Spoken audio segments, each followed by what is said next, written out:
Asthma. So many people have it, right? But it's actually a pretty misunderstood condition. So today, we're going to change that. Using some key insights straight from the Merck manual, we are going on a journey, right inside the lungs to see what is really going on during an attack. Yeah, we all know the words, wheezing, shortness of breath, but what is actually happening inside your body to create that awful feeling? That's the big question we're here to answer. Okay, so here's the official medical definition. Now, the words you really need to latch onto are chronic inflammatory disease and reversible narrowing. What does that really mean? Well, two huge things. First, this isn't just some random one-off breathing problem. It's an ongoing inflammation issue. And second, and this is super important, that tightening in the airways, it can be reversed. So first up, what even is asthma? Honestly, the best way to think about it is that the alarm system in your airways is just, well, it's way too sensitive. It's basically freaking out over things that really shouldn't be a threat. And this right here shows you exactly what I mean. On the left, you've got a healthy airway, nice and open, right? Calm, clear. But then look at the asthmatic airway on the right. Even on a good day, it's already a little bit inflamed, a little bit constricted. It's in this constant state of sensitivity. Doctors call this hyper-responsive, which is really just a fancy way of saying it's on a hair trigger, ready to overreact at any moment. Okay, so now let's zoom in. We're going deep inside the lungs to really understand the science behind that squeeze, that tightening sensation. We're talking about what's happening at the microscopic level. So who are the culprits in this whole overreaction? Well, meet what I like to call the inflammation team. You got these cells, mast cells, eosinophils, and others, and you can think of them like a security team for your lungs. They mean well, they really do, but in asthma, they're kind of jumpy. They see something totally harmless, like a bit of dust, and they treat it like a major invasion. And that jumpiness sets off this whole chain reaction. It all starts when a trigger shows up.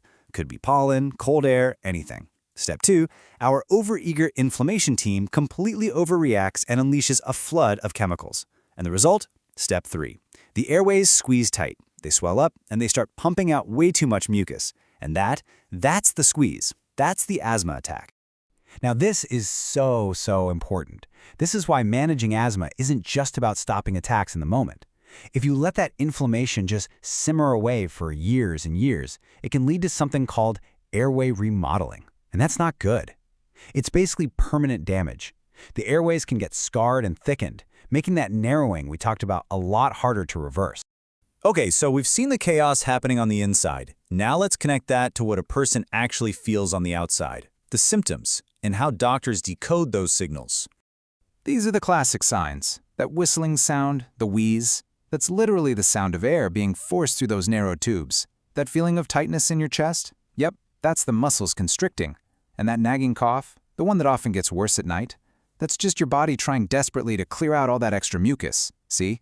It all ties back to what's happening inside. So how can a doctor be sure it's asthma?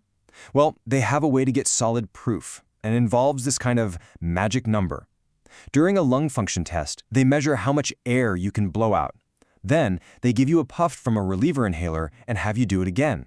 If your lung function improves by 12% or more, bingo. That's the classic sign of that reversible airway narrowing that defines asthma. All right, we've talked about the problem. Now let's get to the good stuff, the really empowering part. With everything we know now, how do we actually manage asthma? Let's open up the modern playbook for taking control.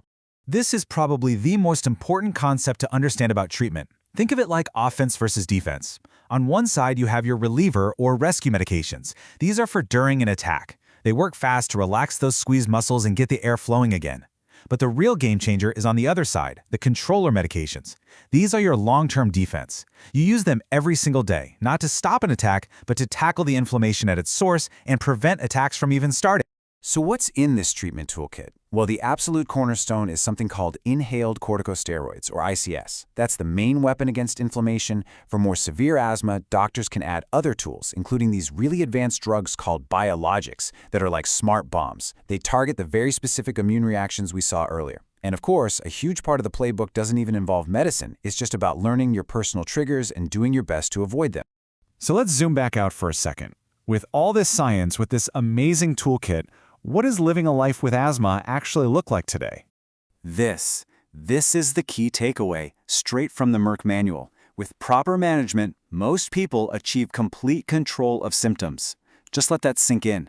The goal today isn't just about getting by. The goal is complete control, so people can live full, active lives without being limited by their asthma. So what are the keys to making that happen? It really boils down to a few things. Get diagnosed early. Use that controller medication consistently to keep the inflammation down. Make sure you learn how to use your inhaler the right way. It makes a huge difference. And finally, have a clear action plan so you know exactly what to do if symptoms do start to flare up. You know, when you think about it, we've come such a long way. We've gone from just reacting to attacks to proactively controlling the inflammation that causes them. And with the rise of these targeted therapies and our ever-deepening understanding of the immune system, wow, the future of asthma care is looking more personalized and effective than ever. It really makes you wonder, right? What new breakthroughs are just around the corner?